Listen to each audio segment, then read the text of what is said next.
This is Chicago Historical News. I'm Miguel Camara. The state of Illinois has authorized the town of Chicago to form its own police force. The town of Chicago has elected Orsemus Morrison as its first constable.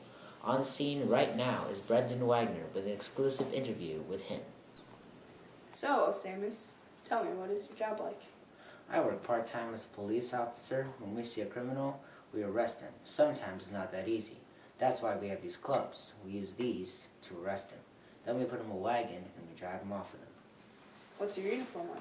We just wear regular clothes, but we have this star which signifies that we are a Chicago police officer. Thank you. You're welcome. Well, there you have it, folks. This is what work is like for the police officers of Chicago. Back to you, Miguel. Thank you, Brendan, for that report. This just in. I've already heard progress of the Chicago police. Bobby Frank, a young boy, has been murdered by two people, Loeb and Leopold. They beat him to death with a chisel one day and disposed of his body and clothes. They thought they had committed the perfect crime as they went to collect the ransom money from Bobby's parents. However, the police found evidence that connected them to the crime and arrested them. The Chicago police have done their job and seem capable of no wrong. I'm Miguel Camara, and you're watching Historical News. We'll be right back after these messages.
Welcome back to Chicago Historical News. I'm Brendan Wagner.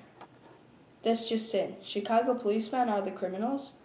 We've received evidence that some police are committing crimes, not stopping them. Many police are guilty of small rule bending, like using excessive violence to bring criminals to justice. Police are also capable of arresting someone because of personal prejudice. Police have pulled over Mexican or black drivers driving through primarily white neighborhoods in fancy cars because they look suspicious. However, these three cases are especially bad. The first is John Burge.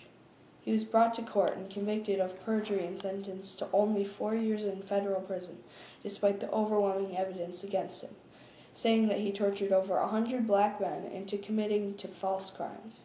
Second, we have Joseph Miedzianowski. Miedzianowski was arrested for providing information to a drug ring on undercover police officers and also protecting them. He sold crack cocaine to them, and he also supplied them with ammunition and guns. He was sentenced to life in federal prison. The third and final case is the Somerdale scandal. Cops from Chicago's Somerdale district have helped Richard Morrison steal property by protecting him in exchange for some of the loot. Finally, Morrison has been captured by righteous cops. As you can see, there is a bad and good side of the Chicago Police Department. We'll keep you updated on their status. This is Brendan Wagner. Thank you for watching Chicago Historical News. See you next time.